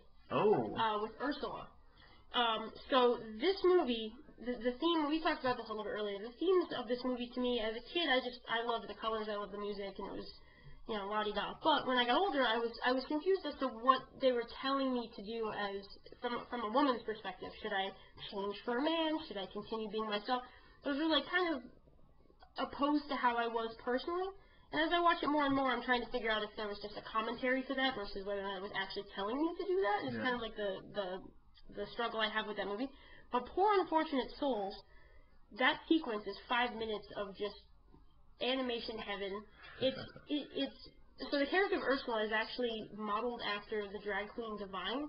That's right, yeah. And this sequence is an opportunity to allow this character to just to literally sing on the page. I mean, you can see it's a little creepy. Just the animation just makes you a little uncomfortable in terms of how it's drawn out and how the eels are just kind of sitting there. And it's just, there's this very foreboding tone to it. Yeah. And as a kid, it scared me. But at the same time, and, my family listening will understand this, Ursula looked just like my grandmother at the same time. Oh, so I had God. this very weird, like, I was entertained to the point where I almost was just like, all right, this is catchy. Let's go for it. And it was just this combination of, like, the bad guys. It was the first time I'd seen a movie where the bad guy was almost too much fun. Yeah. Like she was very charismatic. Very charismatic. Almost, it was like, yeah, I'll totally sign this. You're like kind of like dancing as she signs Ariel. You're like, oh wait, what did she just do? And it's just almost too late, you know. And that was the first sequence when I was a kid that I really got caught up in, you know. And I think a lot of people agree online that sequence is kind of, it's just fun. It's awful. It's terrible, but it's That's a fun movie. That's a fun movie. What's your number 5? My number 5 is from Beauty and the Beast. Okay. But it's not a scene that you would, you know, traditionally think, that's the one. Brilliant. My favorite scene of that entire movie, and I think it's one of the cleverest uses of like just something you wouldn't think of, was the opening stained glass scene. Thank you for putting that in. Yeah. I want a cell poster of just that stained glass window. And it's just like, for those of you that haven't seen it, go watch it again. The way the movie begins, it explains how the Beast from Beauty and the Beast became a beast. And it tells it in these still shot frames of stained glass. And it looks beautiful. There is no movement in the shot besides some fades and just really quick cuts. But it is so perfectly done. And it's like, obviously, you know, you would say, oh, well, there's like more intricate forms and more memorable scenes in the movie. But I just thought, for me, I'm like, man, I could watch an entire movie just looking like that. And I love it. Yeah, and it's totally, you know, I know for me, for a film like that, you know, it's kind of low to be number 5 on my list, but that was my favorite thing. You know, obviously there's a lot of beautiful things from that movie and the story and all that, but I really, really, really, really dug that. And, you know, like, you never even really see the Beast in its form. You just see the hands. You see the close-up of the hands in the stained glass. And I just, man, to me, that really blew me away. There are a lot of, this was a hard list to put together because, like, one of my favorite movies from Disney was Hercules. And it's not on my list. There was not one moment. It was a great overall movie, but it's not on my list. And you know what's funny is that Beauty and the Beast is, like I said, one of my favorite movies, and it's not on mine. Oh, that's interesting. And it's not, and I struggle with that, and it's on my honorable mentions, which if we had a sort of... Which we are not. We had 3 hours, we would totally jump into, but... Okay. What's your number 4? My number 4 is, it may or may not be a bit of a surprise. It's the entire sequence of when Anton Ego, the critic in Ratatouille, eats the Ratatouille, has that moment of kind of childhood exuberance, and then goes to deliver one of the best, like, 2-minute monologues in a sort of critique form that I've seen in film, let alone in an animated movie. I mean, just what he's saying, incredible. I love that scene. Every chef that I've known that actually, like, goes to school, like my cousin, his ex-girlfriend, sorry, Tony, they love that movie, and he's a total Disney nut. But, like, even folks that don't even really go into, like, they're not that into Disney movies, love that movie if they study culinary arts. They love that movie, and I think that's a really cool thing, and that, to me, that shows that they got it right. Oh, absolutely. Yeah. And they said that they spent, I think they actually had to take cooking classes. They got to go to France and see what it was like to be in a real Michelin star restaurant in Paris. So I was like, oh, that must be really tough. Yeah, gosh, what research, right? Yeah, I mean, they picked the most beautiful locations. Send Mickey Rourke over there, man, instead of sending him to like some beat down stuff for the wrestler. But that's a different story. I'm sorry. All right, my number 4 is kind of like one of the forgotten films of the '90s, The Hunchback of Notre Dame. Ooh. Yeah, and it's not even like, it's not a feel good scene. I'll tell you that. There are very few in that movie. Yeah, they're very few. One of my favorite is when Claude Frollo, who is the antagonist of the movie, played by Tony Jay. One of the scarier characters. Which, you know, he's a confusing character to understand, but in this scene actually details the actual story from the Hunchback of Notre Dame, like story from the original story, not necessarily just the way Disney decided to do it. Right. That's through Hellfire, the song. There's a Hellfire song in there. Like, he's by a fireplace, and he's like he has Esmeralda's scarf. And in the movie, he's never really fully infatuated. He's never shown being fully infatuated by Esmeralda. But in the real story, he's head over heels for this girl. And in this sequence, tells that entire story. You get the hint of it, yeah. Like that one sequence was the story, because in the original, Claude Frollo was actually the main character in that story, and it's not the Hunchback of Notre Dame. He's not the way you imagine him now. He's kind of like a Frankenstein's monster. He's kind of like, he's just a side player, but you know, he plays a pretty big part in what happens. But Claude Frollo And this song, Hellfire, the animation, the art, the song is good. It's really ominous. It's just like, my goodness, it's really powerful. That film is really underrated. It really is. Because it's not your traditional Disney movie where the main character gets the girl. He gets the life instead of getting the girl. But I thought that sequence was just really cool, man. It's on Netflix. Check it out. And I honestly, I saw it when it first came out, and I think I have avoided that sequence ever since because it did kind of scare me a little bit. So, I mean, mission accomplished. All right, what's your number 3? My number 3 is the Pleasure Island sequence from Pinocchio. Oh, that's my number 2. Okay, so we can kind of spend a few minutes talking about it then. So when I first saw it, and I was much younger, it scared me into submission, essentially. I mean, I was raised Catholic, so I was always used to the concept of Catholic guilt and always wanting to just, be good because that's what you're supposed to do. Yeah. This movie, like, reaffirmed that in that one sequence. It was disturbing. Disturbing is a perfect word for it. And it just, man, like, I watched that movie, and you watched that sequence. I remember that was probably the first time I felt like, because that movie also includes it contains the theme song for the Walt Disney World and Walt Disneyland theme parks, Wish Upon a Star.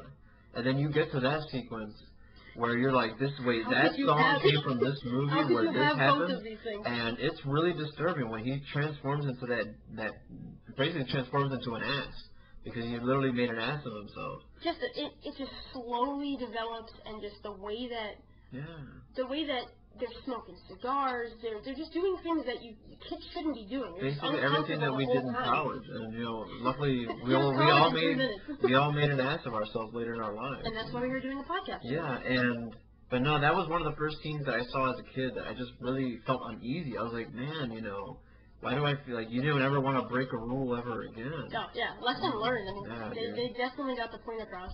Yeah, but I mean, that aside, it was also beautifully animated. It was beautifully done. And it's 2 different animators, and I feel bad I've forgotten. It's one of the original 8 old men, the evil men. It is 8, right? I'm probably going to have to do like a disclaimer at some point if I got that incorrect. But each character had a specific animator, so you can feel that they had different tones. Which is pretty cool. Awesome. Like to be able to hand off each scene to each other and just bounce it off. It's like acting. It's awesome. All right, my number 3 is from Sleeping Beauty. Nice. And if you take this character out of the movie, it's probably one of the more boring Disney movies ever made. It's when Maleficent turns herself into a dragon. I was hoping this would make it in the conversation, because it did not make my cut, and it was probably number 6. For me, it was one of the few. Obviously, it was one of the. Obviously, early on, I think Disney hit it really. Like he did a good job of creating really good villains. When you go back to Snow White. And you go back to this movie. Maleficent's one of the most amazing characters in Disney lore, not the one that Angelina Jolie played. But that's why that movie got made, because she was so interesting that, let's see if we can kind of frame a plot. And there were moments in that movie that were, she just pulled off Maleficent in a way that I was like, yeah, that's what I wanted a live action movie. But just the movie just sucked balls, like, holy crap. The most part of that movie was real. Sucked grandmother fairy doll balls that they had in it. But they probably do. That's going to be the name of this episode, by the way. Yeah, it just that scene, though, when she blurts out, like, she just yells out, like, I'm going to use all the powers of hell, and just turns into this dragon, you're like, holy crap. Yeah. The use of color, the way the dragon was just pure black, spitting green, yellow, and the way they were fighting, that made the movie.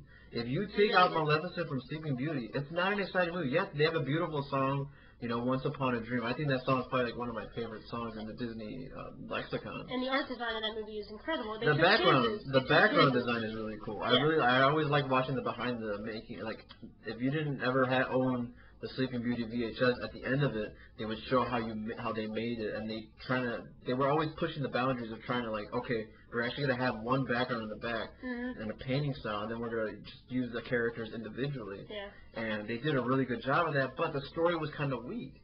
Like, but every time Maleficent was basically on display, you were like, you were gripped. Yeah, you couldn't take your eyes off the screen. But that's my number 3. I wish it was higher, because my number 2 was already said, but what was your number 2? I'm glad you had that in there, by the way, because, like I said, it was on my honorable mentions. I had it in my list for I've had like 8 drafts. It was on, it was off, it was on, it was off. Ultimately, didn't make it, but My number 2, and it could be number 1, but I'm going to keep it at number 2 for selfish reasons as to why my number 1 is the way it is. Yeah. Number 2 is the married life sequence in Up. Oh, yeah, that was beautiful. That speaks to the fact that by itself, those 4 or so minutes could have been a short before another movie, and that existed in its own universe of storytelling, and it was fun, it was sad, it was powerful. Mm-hmm. Everything you'd want an entire Disney movie to be wrapped into one sequence. The music with Michael Giacchino was perfect. He won the Oscar for Best Original Score for that movie. I would probably have given it to him just for that 4-minute sequence alone. It's your boy. It's my boy, and a lot of the themes of that whole movie kind of carry into my wedding. So I have a lot associated with Up, personally in my life. That I think is really cool. But yeah, that sequence alone, I think, is a perfect testament to what Pixar is capable of doing in short or long form. Yeah. So. All right, so that leaves it like that. It gives me no choice but to just go straight to my number 1. Straight to it. I think, honestly, if it's not your number 1, I'm kind of disturbed. Uh-oh. But number 1, how could it be anything else but Mufasa's death in The Lion King? See, I do not have that. What? That? Mufasa's death. Everybody's seen The Lion King. Absolutely everybody's seen The Lion King. But that was when the stampede happens. Traumatizing. It's, prepared is sad. Because every time I watch that, I wanted to, I love that movie. But you have to experience that scene in order to kind of really make it through the end of the movie for it to be as powerful as it is. You kind of want to. That's probably the most powerful Disney film ever made.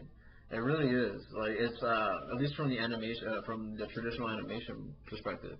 It's just when you watch that scene, there's really there's that pit when afterwards after it happens, you just see him, and when Simba goes under his paw to be like Dad, and you're just like, my God, he's dead. Mufasa's freaking dead, and man. There's been a theme in Disney movies where there's always been one parent or no parents, and there's always the assumption that it adds to the drama of the height of the situation. Because they killed parents before. Obviously, you saw Bambi's death and all that, but this was obviously turned up to 11. Because man, dude, you wanted to skip that scene every time you saw it. You're like, I don't want to see him die. I don't want to see James Earl Jones die. There's like 5% of that movie I can't watch because you just fall apart from it. Yeah, man. That's why Scar is probably one of the best villains out there because he committed such an act. Agreed. And the fact that it's his brother. It's so Shakespearean, obviously. Yeah. It's very Hamlet of them. Yeah. But, what's your number 1? My number 1, it's funny because Wrong answer. I know. No. Seriously, we're gonna argue. I figured you would put the death of Mufasa, to be completely honest. Yeah. I don't know if it's because a lot of the guys that I'm friends with love The Lion King. Lion King's probably my number 2 or 3 favorite animated traditional film, and it's just at the apex of Disney Renaissance. But I have to go with something that was more powerful to me personally. Yeah, of course. It's a personal list. Exactly. Yeah. And it to me was the sequence with Jessie in Toy Story 2, When Somebody Loved You. Yeah. It's another one of those opportunities, and I apparently I really like my CG movies because there's a lot of computer animated movies on my list, but that sequence has changed for me since I've watched it the first time. First of all, the music is appropriate. Sometimes I feel like when animated movies put popular singers in, it can kind of take you out of the scene. It does. I feel like this didn't, and I'm not sure if maybe I just was too young to know who Sarah McLachlan was when I was a kid, and now I just associate her with Disney regardless. I regard her with dogs. Now we do, yes. So regardless, she just has a sad undertone in a lot of what she sings, and that's just how her music has kind of, Save the puppy dog. Yeah, exactly. Please save the puppy dog. I feel like a horrible person when I change the channel. I hate her. She makes me feel sad. You think Mufasa's bad? Yeah. I want to curse so bad. Cousin. I'm just now he's doing a fantastic Mr. Fox impression. Cousin McLachlan. Oh my God, I would. But see, the case in point is she makes you feel something, whether or not. In my case, I feel very sad within the sequence. When I watched it first as a kid, I noticed that I wasn't necessarily, I was sad, but I wasn't necessarily moved to the point that I saw other family members who were older. Yeah. I just thought it was sad that she didn't take care of her doll. I was like, why wouldn't you keep your doll forever? I was 11 when that movie first came out, so I was like Jesse's girl, you know? Jesse's girl. to do that. But as I watched it 15 years later, it is so sad. It's so powerful because now I've completely progressed through that entire montage from being a kid to being an adult. I have no idea where the toys I obsessed over when I was that age and I first saw it are. And that is, it's such a profoundly depressing thing, but at the same time it kind of brings in the inside out idea of you should just recall those things with a bittersweet melancholy and be okay with it. But it handles similar themes, and that if I put that movie on, I almost have to skip that sequence because it's so powerful to me. But that is my favorite scene, and I think one of the most powerful sequences in Disney films. That's awesome, man. But no, we're online. Please tell us what your list would be. What your most powerful absolutely, and we'll post ours just so you can confirm before you ridicule us. We know you respect the hell out of our opinions, and you don't want to interject because we're so perfect. Absolutely. But just don't be hesitant to post it. Yeah, man. Jump in. If you wanted to add, Meg singing the song. Dude, I love Meg. She's my favorite Disney princess. Like, she's not even a princess, but damn, she's hot, man. Hot damn, dude. I don't think for me. No, it's because it's totally I had to squeeze in my top 5 girls. I had to. Belle is probably my number 2. I was gonna say we have to go put numbers. Okay, number 1 would probably be Meg. Number 2, just from physically, even though it's from a weird cartoon, creepy me fetish thing, Esmeralda's hot. Okay, I had a crush on Aladdin. Said by nobody. What about Apu, huh? Aladdin was originally, fun fact, this was going to be one of my trivia facts, but he was originally supposed to be modeled after Michael J. Fox, but they wanted to make him quote-unquote sexier, so they modeled him after Tom Cruise. Fail. But I didn't like Tom Cruise, I just liked Aladdin, I don't know what that So you might as well, I'm pretty sure they modeled him after Apu. 3, 4, and 5. Yeah, oh my god. Well, my number 3, obviously, would probably be, it's going to be Belle. It's going to be Belle, because Belle, she's pretty, she's gorgeous. She's really gorgeous. Number 4, probably Ariel, because I'm a sucker for redheads. You gotta put that in there. My roommate was like, dude, she doesn't have lady parts. I'm like, well, I'd rather like to find out if she was real. Sue me. I mean, he's just pragmatic. He's just thinking of it. Yeah. Number 5, I would have to say, man, my number 5. I think, I would say, man, I would probably go with the chick from Tarzan, Jane. Yeah, there you go. Yeah, she's kind of maternal. I have a Minnie Driver crush. I'm not gonna lie. She plays the voice of it. Google Minnie Driver. I actually didn't know that Minnie Driver played her. Yeah, she is. Oh man, I had a weird thing about her. I remember watching Good Will Hunting. I'm like, man, dude, she could voice the hell out of somebody, and she did. Jane, Tarzan, whatever year that came out. I don't know. I'm not even gonna Google it. I don't need to. Late 90s, we'll just say. Oh man, the 90s. Those were a good time. I miss parachute pants. Said no one ever. Yeah, because think about it. We totally, obviously I'm going on a tangent here, but we went from parachute pants to skinny jeans. You can tell we're at the last 10 minutes of our show. Oh my gosh. Why don't you jump into the fourth wall? Okay, well, how about this? Let's do trivia first. Yeah, how about this? Let's do some trivia. Let's do some Disney trivia. I think this would be a lot of fun. Alright, so get this. Mickey Mouse, Goofy, and Donald Duck made a little appearance in what Disney movie? It was actually The Little Mermaid. Oh, I did. Yeah. I did know that, but that's just because I was researching. Yeah, I think we got it from. Did you get it from BuzzFeed? Oh my gosh, dude! I got 70, and they're all from the same world. Oh gosh, man. But we don't click past the first page of Google. Yeah, something that a lot of comic bookies probably know, or people that really love Buffy the Vampire know, that Joss Whedon, the guy who directed Avengers and Avengers Age of Ultron, stealing one of my trivia facts. He actually helped write Toy Story. Did you know? Did you have something else to add to that, or can I add it? Go ahead. You kind of just hijacked everything. I am. I'm going to steal it. Go right ahead. He invented Rex. That is true. If it wasn't for Joss Whedon, he invented the character Rex, which is a lovable. I love his voice, man. Oh I love that guy's voice. That's just fantastic. Yeah, man. He's also the principal in a Goofy movie for anyone else who may or may not have grown up on that animated classic, because I did. Oh my goodness, man. I would say it's just, dude, there's so many little neat little facts, but the young Ellie from the movie Up is actually voiced by the daughter of the director. Her name is Ellie Doctor. Pete Doctor's daughter. Oh my gosh. I have a fun fact. Go right Keep ahead. bouncing back and forth. Go ahead. So according to Google, the budget for Tangled was $260 million, making it the second most expensive movie ever made. Did it go to catering? Like, But apparently the rendering of her hair. Do you know? First of all, do you know how much the most expensive movie budget was? How much? $300 million. Do you know what movie it was? I do not. Pirates of the Caribbean at World's End. $300 million. And both of those are more expensive than Avatar, which is $237 million. So And, well, you do have to spend a lot of money to make Johnny Depp look cool nowadays. Ouch. Sorry, 'cause he's my favorite actor of all time. Grace, But dude, like, shite. You just have to take a little time off, come back, it'll be fine. How about one more fact of each? I gotcha. The word supercalifragilisticexpialidocious actually existed before Mary Poppins. Dude, think about that. Some dude probably just whispered in the ear of the dudes that wrote it. If you guys haven't seen Saving Mr. Banks, like, that's a great little movie to talk about like that. It may not be 100% accurate, but it's 100% entertaining. But they weren't afraid. They didn't shy away from stuff that may not have been favorable towards Disney. So I commend them for keeping some of the stuff. All right. And what's yours? Little feminist note. Jennifer Lee became the first female director of an animated film with Frozen, and that was 2013. Wow. We've had one female director of an animated feature-length film.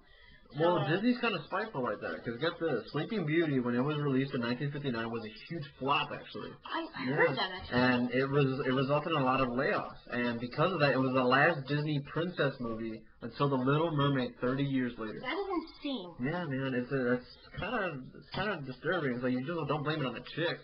That's No. why the 90s kind of saw the end of the 2D animation. So think of all the dudes that came out. You had the Lion King epic, Aladdin epic, but then Hercules, Tarzan. It's like, okay. They're movies that they hold their own, but they don't compare to the other ones. Yeah, like aside from Mulan, they didn't have, like, in the late 90s, they didn't have another princess in there. I don't know why, because like the 80s, you had Little Mermaid, it was pretty freaking good. Yeah. I don't know. Yeah, but no, that's and also just a quick little note, the character Wall-E from Wall-E. Guess who was named after? I know, but tell your audience. No, go ahead. I wanted to make it seem like a game show. He's named after Walt Disney. That's right. So Walt Disney's full name is Walter Elias Disney. Which I couldn't remember his middle name, so I figured you would pull it. Very cool, huh? All right, so I think that's really cool. That was just everybody loves Disney. Watch your favorite Disney film because of this. But now we're gonna jump into our fourth wall, which is our second to last segment. So hold your pants. We're almost done. My fourth wall is about one of my favorite directors out there at the moment. His name's Rob Zombie. A lot of you know him as the heavy metal dude. Obviously, if you listen to heavy metal, you're awesome. But he's one of my favorite filmmakers because obviously he's known for his horror movies. I'm a big horror movie nut. I think we both are, actually. I definitely am. I'm also a big horror parody nut. Oh, yeah, those are cool. Scary movies are pretty funny. Oh, scary movies are pretty good, but like Shaun of the Dead, I mean, movies that are still kind of scary. Yeah. But they're hilarious. They hold their own. But go back to Rob Zombie. No, but basically Rob Zombie, he's an independent filmmaker. He attempted to make a big budget movie with the Halloween remakes in the late 2000, I want to say 8, around that time. And that was the last time he did a big studio production because he wanted total control from creative control.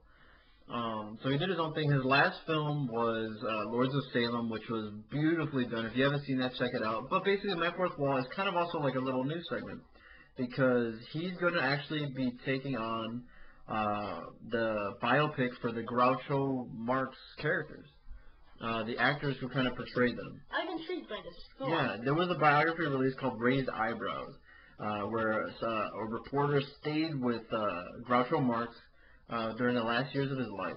And for those of you who are very familiar with Rob Zombie and his films, specifically House of a Thousand Corpses and The Devil's Rejects, he has an infatuation with Groucho Marx and his characters.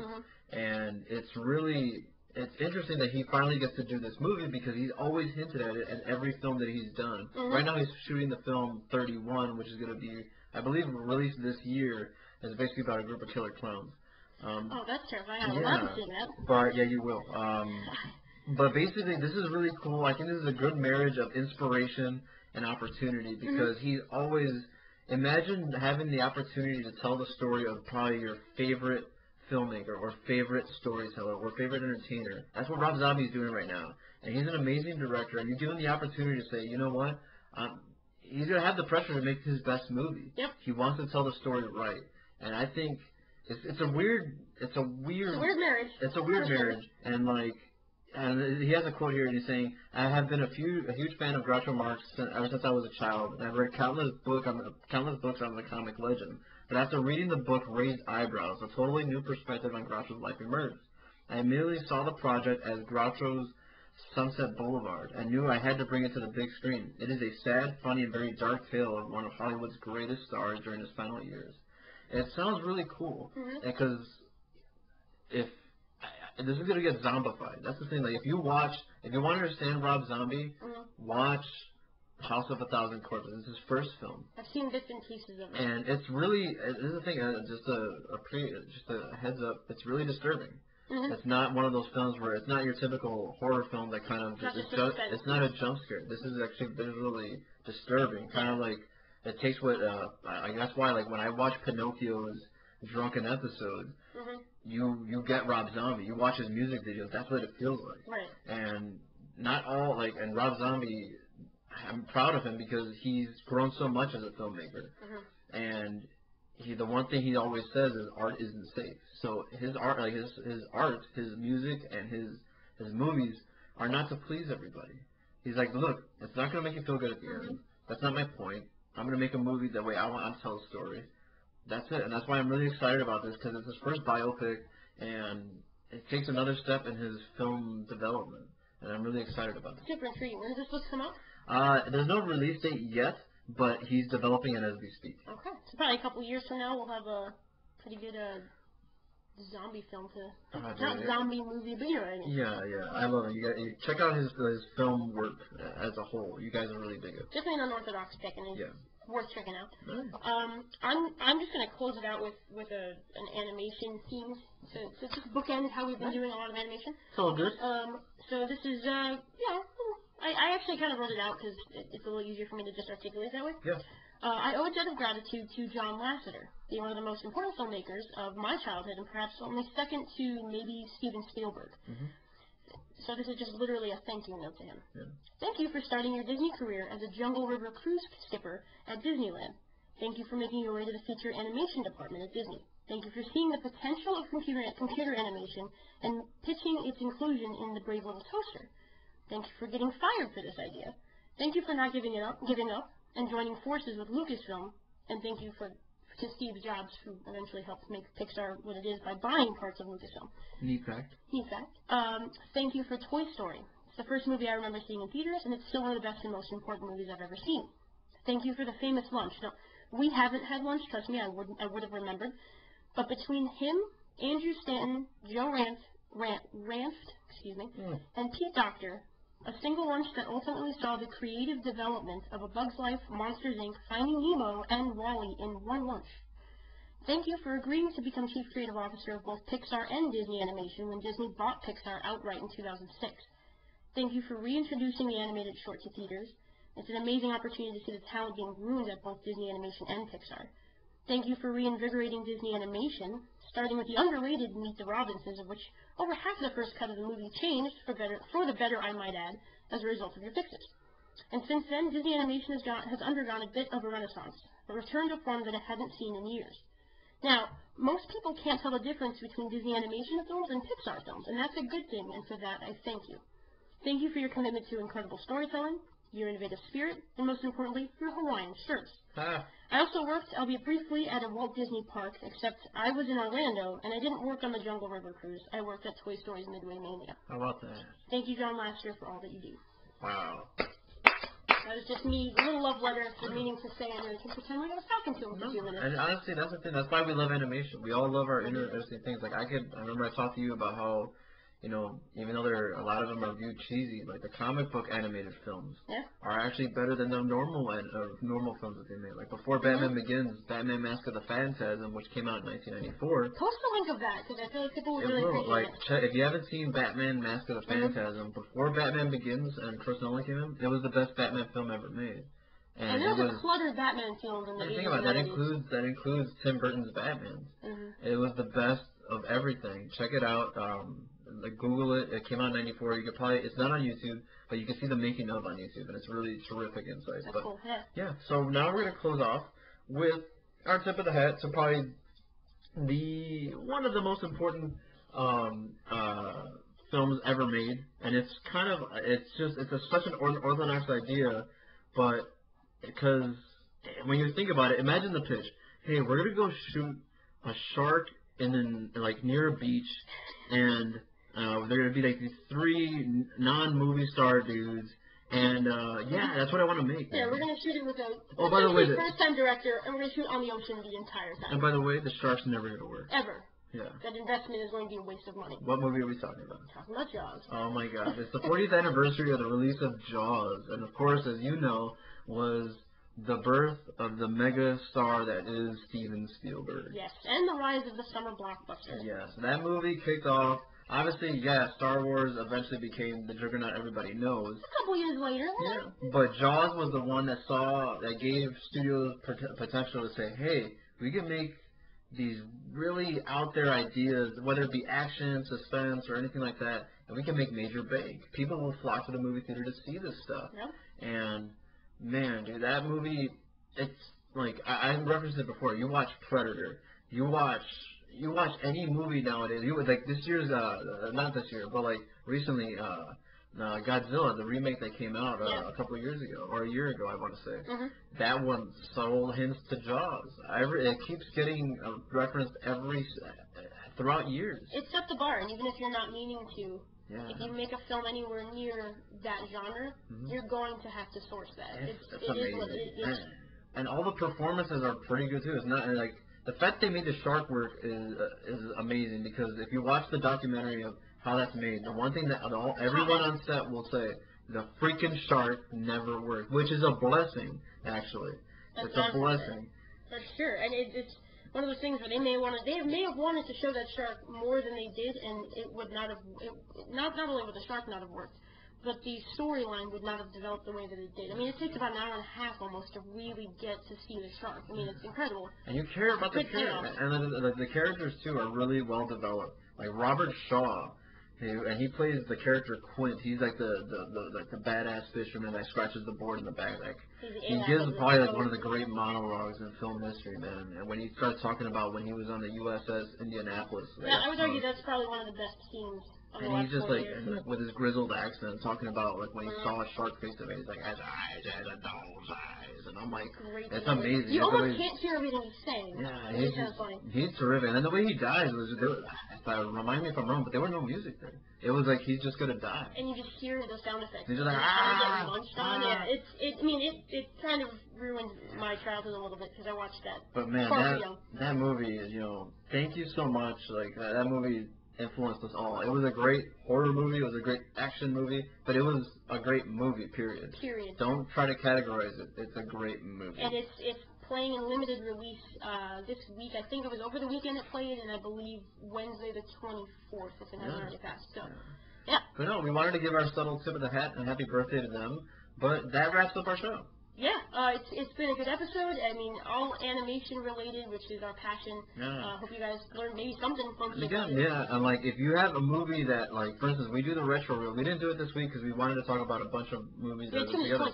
If you have an idea for a retro reel, feel free to send it in. We'll watch it, we'll review it, and we'll say, and it has to be at least 10 years ago. Exactly. And we'll give it, we'll review it, and we'll kind of go back and say, all right, with the context that we have now, how does it fit into today's movies or something like that? Especially if it's a director who it may have been an earlier work, or an actor that at the time you may not have, seen him or her developing. So I'm excited. But bring your choices. Yeah. So I'm gonna go take a shower. I'm gonna go listen to some Joe Jonas. No shame. Oh, that's awful. I'm gonna go as far away from him as possible in that scenario. Thank you for tuning in. Not quite sure what next week holds, but we're excited about it. Stay tuned. Definitely like us on Facebook. Find us on Twitter. It's Exit Only Theater, pretty much everywhere. Yeah. So track us down. Like I said, keep the conversation coming. Yeah. And for Exit Only Theater, I'm JP Lee, and this is Adrian Alvarez. And we'll see you when the credits roll. Woo!